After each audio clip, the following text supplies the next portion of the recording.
오늘 마태복음 26장 36절에서 46절 말씀 가지고 겟세마네로 오르는 사람들이라는 제목의 하나님 말씀을 함께 나누도록 하겠습니다. 우리는 지난 1월 교회 비전 4가지의 말씀을 나눴습니다. 아마 이제는 외우실 거예요. 정말 예배를 통해 흘러넘치는 은혜가 우리의 사역들, 선교와 교육과 봉사의 영역으로 흘러가야 한다는 것. 모든 사역은 하나님을 예배하는 예배를 통한 은혜와 감사로 감당할 때 지치지 않으며 예배를 통해 하나님의 성품을 경험하고 그 안에서 비전을 공유하는 공동체가 되는 것이 건강한 교회임을 함께 나눴습니다. 2월부터는 계속 기도에 관한 말씀을 나눴죠. 하나님께서 성도의 기도를 너무나 귀히 여기신다라는 것, 금향로에 담으시며 하나님께서 성도의 기도를 들으실 때 그 하늘이 침묵한다라는 말씀을 하셨습니다. 주님께서는 주님이 가르쳐 주신 기도를 통해서 너희는 이렇게 기도하라고 말씀하셨어요. 내 소원을 장터 물건 내놓듯이 그냥 버려두는 것이 아니라 뜻이 하늘에서 이루어진 것 같이 하늘에서도 땅에서도 이루어지이다라는 그런 말씀들. 그리고 어떤 일을 위해 기도해야 할지 생각할 때 내가 기도하고 싶은 사람뿐만 아니라 영혼 살리기 위한 기도. 아브라함이 조카 롯을 생각하여 기도하였을 때 하나님께서 아브라함을 생각하셨다는 것을 우리는 기억해야 할 것입니다. 오늘 본문에도 정말 기도해야 될 큰 때가 왔습니다. 바로 예수님께서 십자가에 못 박혀 죽으시는 그 때, 그 십자가의 때가 하루 앞으로 다가왔습니다. 예수님의 생애 속에 수많은 순간들이 있지만 이 십자가의 때는 매우 중요한 때죠. 요한복음에서는 이를 그의 때라고 부릅니다. 예수님께서 마음에 두신 그의 때. 죄인들을 향한 하나님의 구원이 무엇인지 가장 분명하게 드러나는 이 때, 어쩌면 가장 많이 하나님을 부르짖으며 기도해야 되는 그때에 각기 다른 두 길로 가는 사람들의 부류를 성경은 기록하고 있습니다. 먼저 첫 번째 부류의 사람들은 사람의 생각에 빠진 사람들입니다. 그 중에 대표적인 사람들을 성경은 유대 종교 지도자들을 기록하고 있습니다.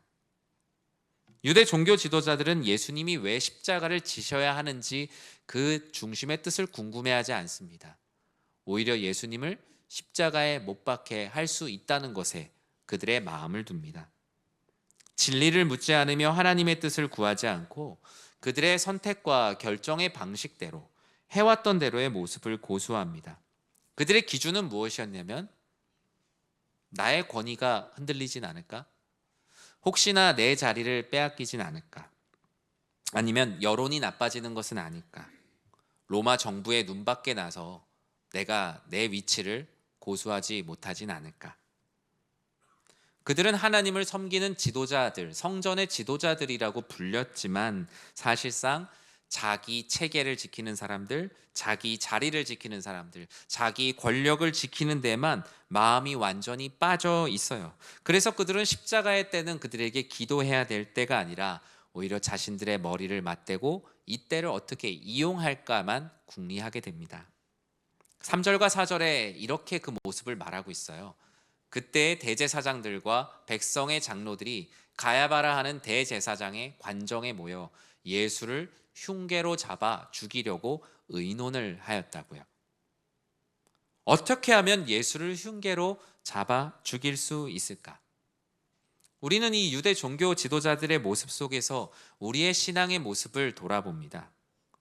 하나님의 뜻보다 나의 체면을 더 지키기를 원하지는 않는가? 하나님이 하실 일들보다 심지어 우리 교회의 체면, 교회의 얼굴을 더 중요하게 생각하진 않는가? 십자가의 때에 하나님의 뜻을 구하지 않고 하나님께 기도하는 기도의 자리보다 그저 우리들이 머리를 맞대는 것에 더 전심전력하진 않는가? 이처럼 사람의 생각에 빠져 자기 자리를 지키려고 하는, 자기 자리를 지키려고 하는 곳에서는 십자가의 은혜를 알 수 없죠. 주님은 자기 자리를 지키는 것이 아니라 자기를 부인하는 곳에 십자가의 은혜가 있다고 말씀하셨기 때문이에요. 이 유대 종교 지도자들처럼 십자가의 때 정말 기도해야 될 그때에 사람의 생각에 심히 깊이 빠진 사람 한 사람을 또 소개합니다. 우리 15절과 16절에 이 사람의 행태를 이렇게 기록하는데 같이 읽어볼까요? 내가 예수를 너희에게 넘겨주리니 얼마나 주려느냐 하니 그들이 은 30을 달아 주거늘 그가 그때부터 예수를 넘겨줄 기회를 찾더라. 여러분 누구죠? 가룟 유다죠. 사람의 생각에 빠진 사람들 중 대표적인 인물 한 사람을 소개합니다. 바로 가룟 사람 유다입니다.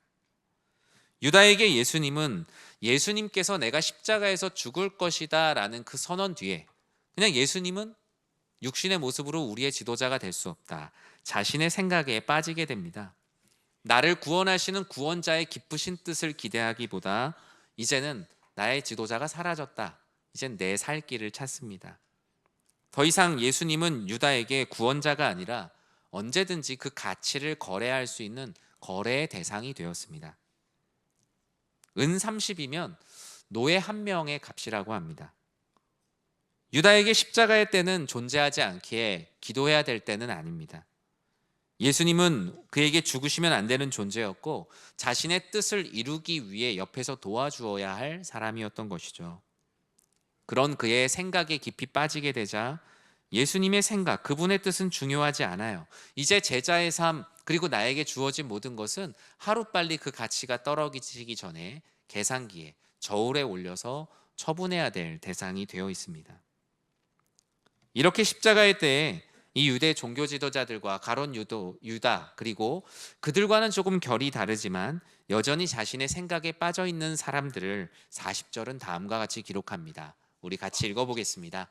제자들에게 오사 그 자는 것을 보시고 베드로에게 말씀하시되 너희가 나와 함께 1시간도 이렇게 깨어 있을 수 없더냐. 사람의 생각에 빠진 사람들, 그 세 번째 부류의 사람들은 바로 잠든 제자들입니다. 잠든 제자들은 어쩌면 좀 억울할 수 있을 것 같아요. 유대 종교 지도자들과 가룟 유다와 저희를 비교하다니요 라고 말할 수 있지만 예수님을 죽이려는 흉계를 가지고 모의하는 것도 예수님을 팔아넘기고 배신하려는 것도 아니지만 십자가의 때에 기도하지 못하고 있다라는 공통점을 갖고 있습니다. 사람의 생각에 깊이 빠져 잠들어 있다. 마태복음에는 기록되어 있지 않지만 누가복음에는 제자들이 잠들어 있는 한 가지 이유를 더 말하고 있는데요. 22장 45절에 이렇게 기록을 합니다. 같이 읽어볼까요? 기도 후에 일어나 제자들에게 가서 슬픔으로 인하여 잠든 것을 보시고. 누가는 말합니다. 제자들이 피곤하여서 또는 십자가의 때가 무엇인지 몰라서 여러 가지 이유로 잠이 들었다라고 말하는데 그 중에 한 가지를 강조합니다. 슬픔으로 인하여 제자들은 기도하지 못하고 잠들었다고요. 많은 신학자들은 말합니다. 제자들은 자신들의 삶에 찾아온 어려움 앞에 감정에 매몰되었다고요. 그 일에 내 감정을 빼앗기다 보니 하나님께 기도해야 되는 것에 가치를 느끼지 못하고 그저 잠들어 버렸다라고 기록을 합니다. 사람이 감정의 지배를 당하면 하나님께 기도하지 못합니다. 화가 많이 나면 화를 풀 대상을 찾지 하나님께 기도하지 못합니다. 너무나 슬프면 슬픔 가운데 하나님께 기도하지 못하고 슬픔이란 감정에 묻혀버립니다. 예수님이 죽으시면 어떡하지라는 인간적인 감정에 매몰되다 보니 십자가의 때를 통해 주님이 어떻게 일하실까라는 그 하나님의 뜻에 집중하지 못하고 잠들어 버린 것입니다. 주님께서는 그들에게 깨어 있으라고 하셨습니다. 깨어 있으라는 것은 단순히 눈만 뜨고 있는 것이 아니라 너희의 감정, 이 세상 풍파에 휘둘리지 말고 늘 영적 긴장을 가지고 깨어 있어라. 이처럼 사람의 생각에 빠진 사람들이 어떻습니까? 지도자들은 권력을 지키려는 사람의 생각에 푹 빠져 있고 가룟 유다는 자신의 이익을 얻으려는 사람의 생각에 푹 빠져 있으며 남은 제자들은 인간적인 감정에 이리저리 휘둘려 사람의 생각에 빠져 있다 보니 어느 누구도 주님과 함께 기도하지 못하고 있습니다. 바로 그때 사람의 생각이 아니라 우리가 어디에 올라야 되는지를 보여주신 한 사람이요 한 하나님이 계십니다. 바로 그분이 우리를 구원하신 예수님이십니다. 이 겟세마네의 기도에서는 예수님이 한 하나님으로서 그리고 한 사람으로서 어떻게 기도하시는지를 보여주시며 우리 모두가 겟세마네에 오르는 사람들이 되기를 원하고 계십니다. 예수님께서 39절에서 이렇게 기도하셨습니다. 같이 읽어볼까요? 조금 나아가사 얼굴을 땅에 대시고 엎드려 기도하여 이르시되 내 아버지여 만일 할만하시거든 이 잔을 내게서 지나가게 하옵소서. 그러나 나의 원대로 마시옵고 아버지의 원대로 하옵소서 하시고 아멘.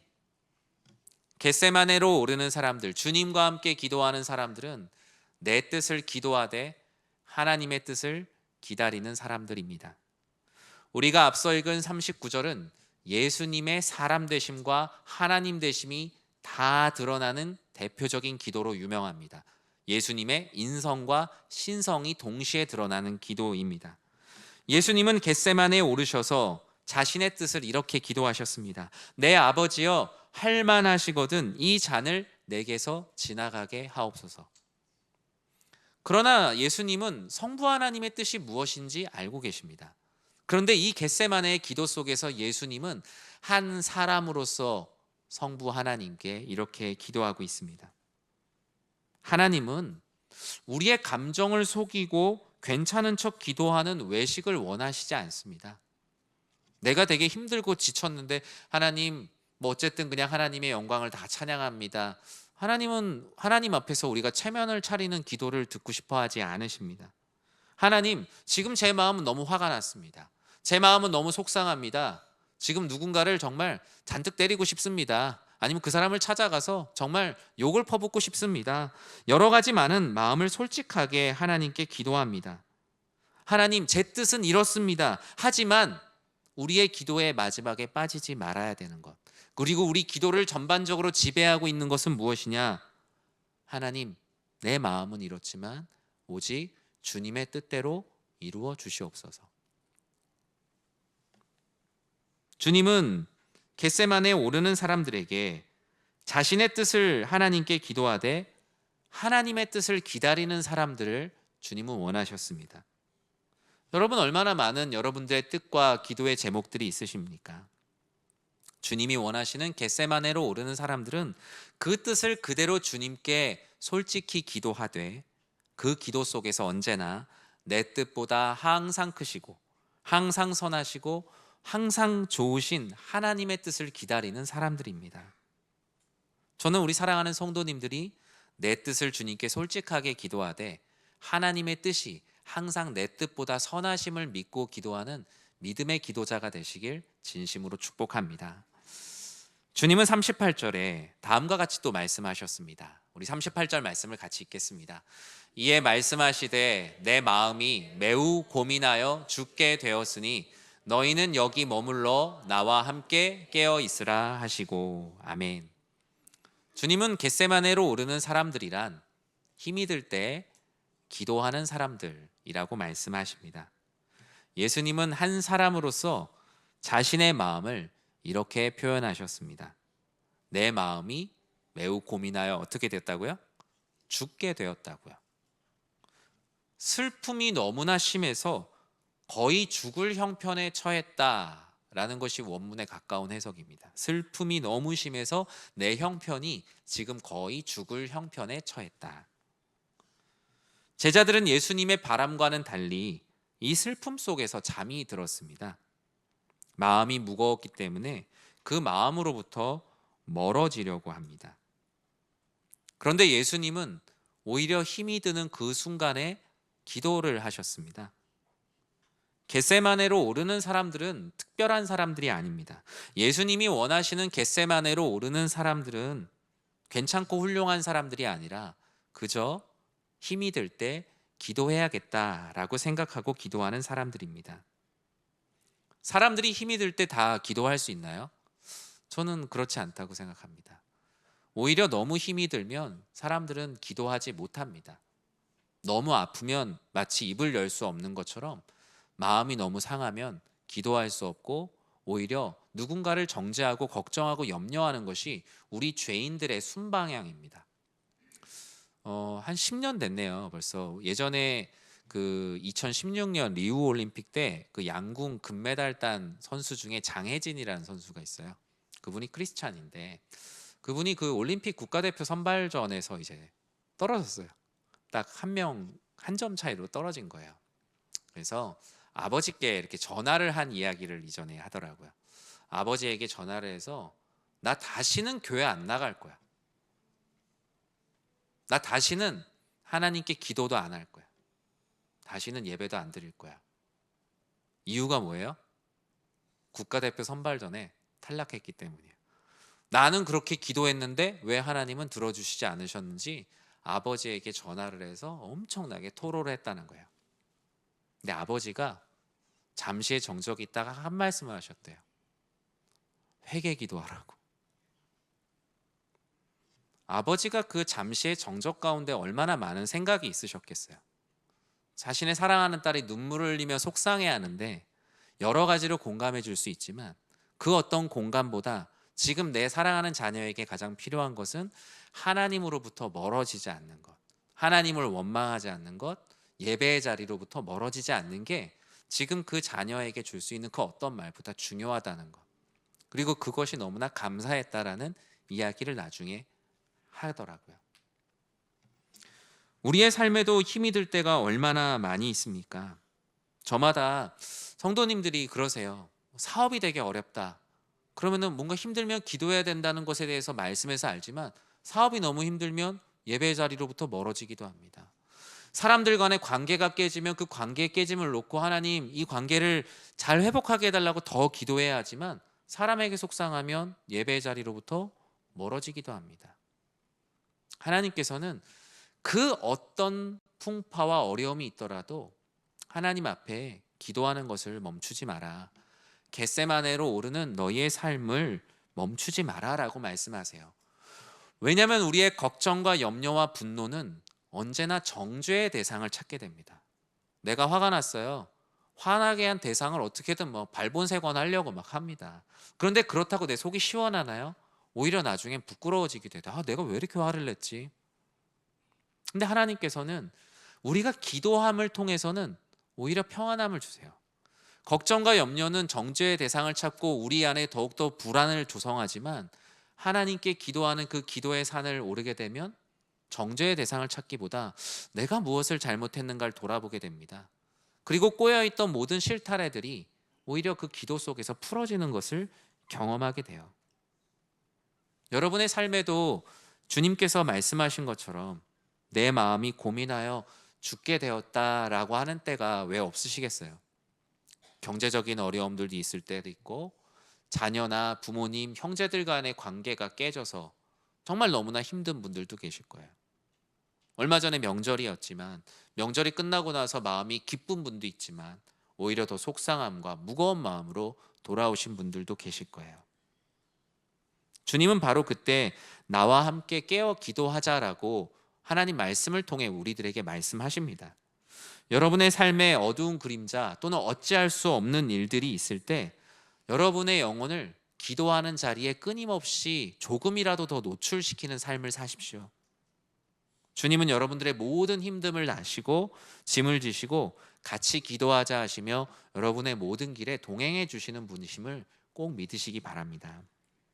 주님은 기도 후에 어떤 삶을 살아야 되는지 46절에서 모습으로 보여주십니다. 같이 한번 읽어볼까요?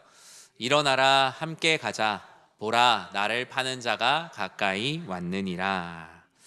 주님께서 원하시는 겟세마네로 오르는 사람들은 기도 후에 내가 기도한 것을 믿고 인생을 담대함으로 직면하는 사람들입니다.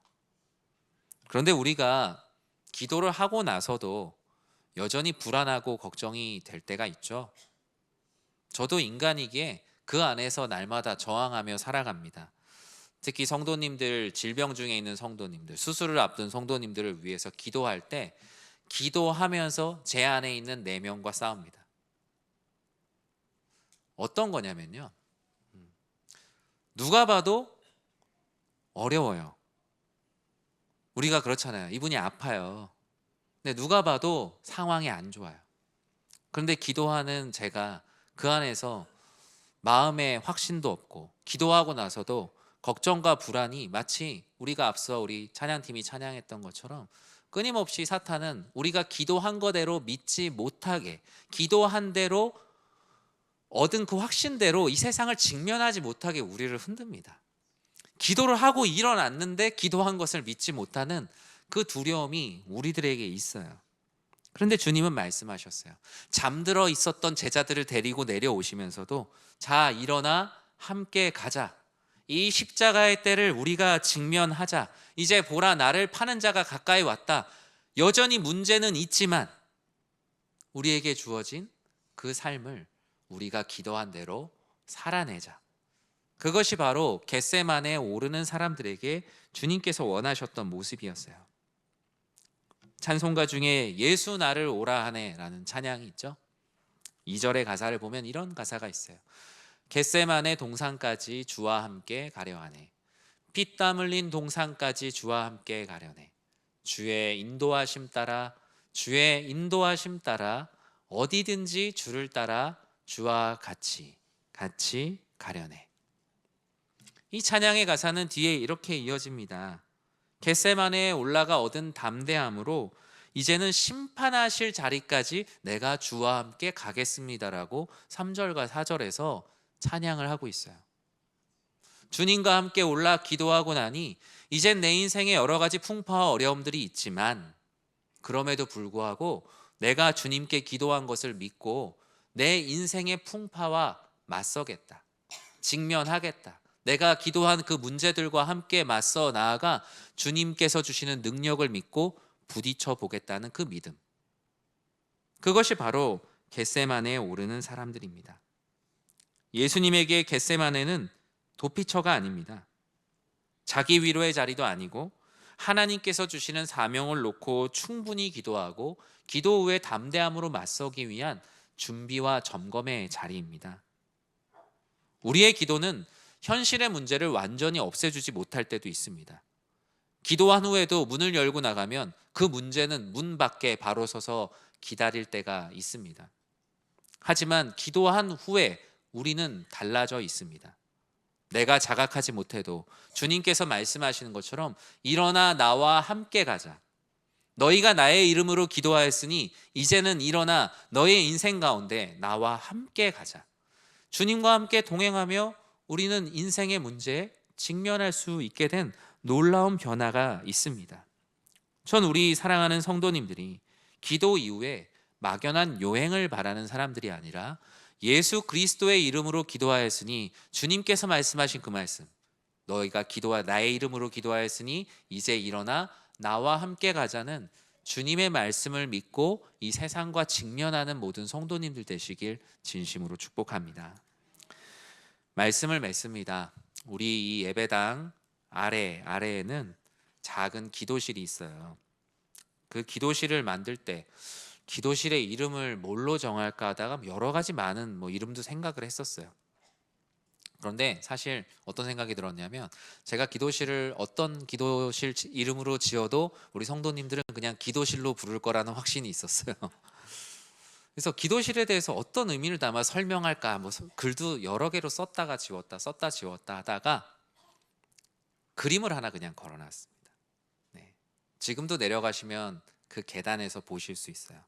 바로 예수님께서 땀방울이 핏방울이 되도록 기도하신 그 겟세마네 기도의 그림을 걸어놨어요. 어떤 글보다 어떤 장황한 설명보다 그냥 이 그림 하나, 이 예수님께서 한 영혼을 구원하시기 위해 정말 모든 영혼들을 죄인들을 구원하시기 위해 십자가의 때에 기도하신 그 모습이 겟세마네에 오르는 사람들의 모습이다라고 충분히 전달이 될 수 있을 것 같더라고요. 여러분이 어떤 자리든 정말 주님께서 주시는 그 기도의 확신을 가지고 기도하십시오. 여러분의 삶에 어려운 일이 있을 때 여러분 사람의 생각에 깊이 빠지게 되면 우리 역시 유대의 종교 지도자들 가롯 유다 그리고 잠이 든 제자들과 다름없는 삶을 살 수밖에 없습니다. 우리가 정말 힘이 들 때 주님께서 내가 주님의 이름으로 기도하면 이제는 나의 능력으로 일어나 함께 가자라는 그 말씀이 있을 것을 믿는 마음으로 기도하는 것. 교회 80주년의 여러 가지 사역들이 있지만 주님께서는 우리가 무엇보다 많이 기도하기를 원하십니다. 어떤 일을 잘 해내는 것보다 중요한 것, 하나님과 깊이 교제하며 그분의 의중을 여쭙고 그분 안에서 교회가 나아가야 될 일, 가정이 나아가야 할 길, 나의 삶을 여쭙는 시간입니다. 80주년은 그런 의미에서 우리가 무언가를 기념하고 잘하고 폭죽 터뜨리는 것을 넘어서 이 시간에서 잠시 멈춰서서 하나님, 우리 교회가 지금 가는 길이 하나님께서 기뻐하시는 길입니까? 하나님, 나의 가정이, 나의 삶이 하나님께서 기뻐하시는 그 겟세마네로 오르는 길이 맞습니까? 하나님께 끊임없이 여쭙고 기도하는 시간이 되어야 할 것입니다. 사람의 그 어떤 생각보다 하나님의 뜻에 우리의 마음을 드릴 때 우리는 주와 함께 동행하는 삶을 살게 될 것입니다. 인생의 모든 어려움 가운데도 기도하기를 멈추지 않고 잊지 않는 우리 사랑하는 모든 성도님들 되시길 진심으로 축복합니다.